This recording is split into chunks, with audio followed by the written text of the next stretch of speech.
Well, folks, I told you I was getting something here in, and I did. I'm going to tell you right now, I don't know how they did this.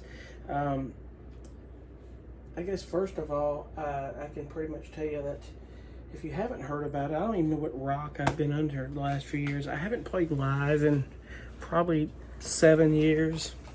Literally have not. But, sorry about my camera. Let's fix that here.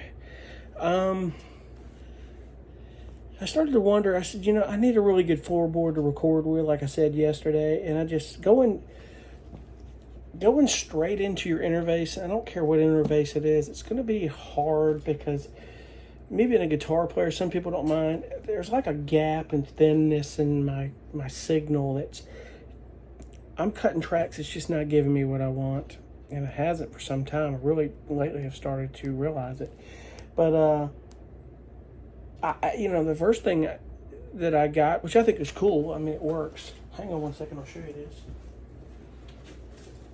And I can't take credit for this pedal because I heard about it from Dave Croft. If you have followed Dave Croft, follow him. It's Kroph, Dave Croft.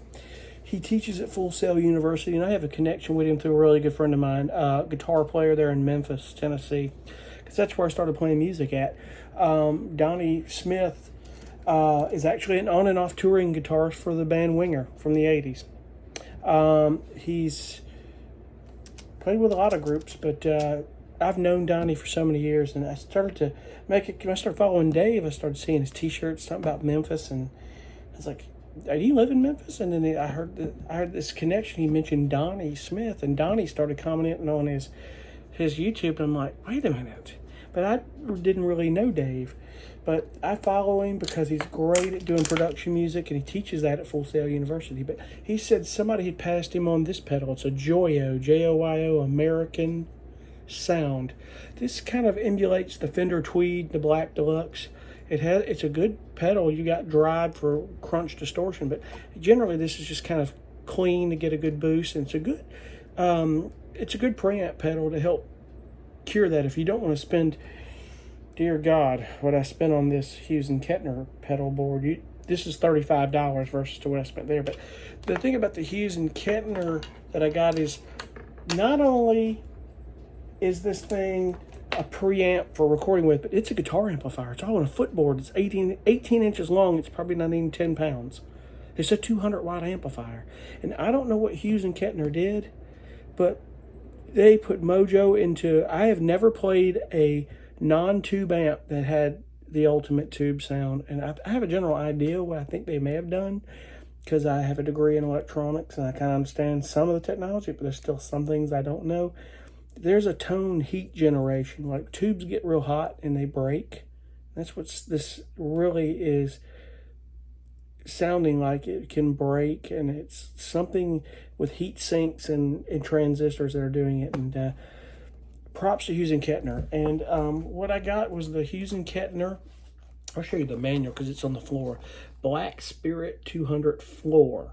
Now, whenever I saw this, I thought, well, that's just an effects board, but this thing is all analog. In other words, there's no digital effects in it. There might be a tiny bit of digital, but they claim it's all analog, because the only thing it has is you got reverb, delay, and you got some modulation effects like chorus, phaser, and a little flanger, and that's about it. You don't have octaves and pitch shifting and some other stuff, which I'll just throw a couple of pedals on there later time. But as for an amp, this does it. I'll just use my Vox wah pedal. Now the cool thing is it's got a pre-effects loop and a post. In other words, the pre-effects loop, it claims that you can put your wah pedal and your pre-pedals, like your tube screamer and stuff, which I will use, in the pre-side. So I'm going to toy with it and try it. But guys, if you're having trouble and you're recording guitars and your signal just sounds too thin, like I do a lot of hard rock metal stuff for film and TV, and it was like something is real thin and hollow sounding, and I mean, eventually I'm gonna get called out on that. Somebody's gonna go, your guitar tone's not thick enough. Like, what are you using? What are you doing? And me being a guitar player as long as I've been one, I should know better. But it's just technology evolving on that stuff, man. But this thing is incredible. I've only had it 45 minutes here to an hour. I've first had this ground hum. It's got to be the mic cable, but what it was this is a 200 watt amplifier. It was sitting on the table next to the speakers in the computer. Duh, you're going to get a ground hum. So I put it on the floor and that stopped.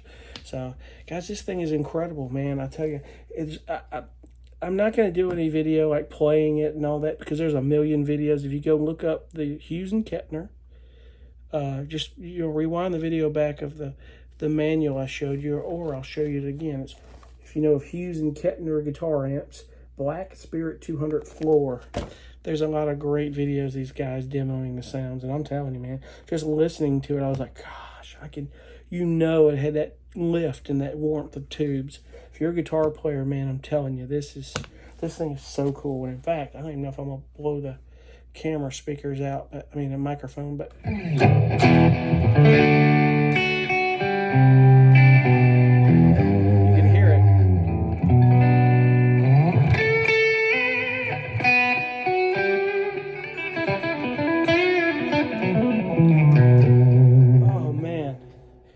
so cool. And see, I toured for about 10 years with a Line 6 Spider Valve amp, and that was probably the best amp I've ever had. That thing was heavy, man.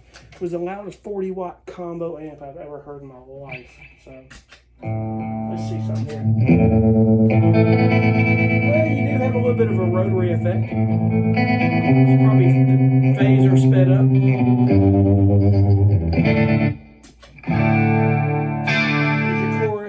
Here I said I wasn't playing on it, but hey, I'm just kind of, I don't even know if it's picking up.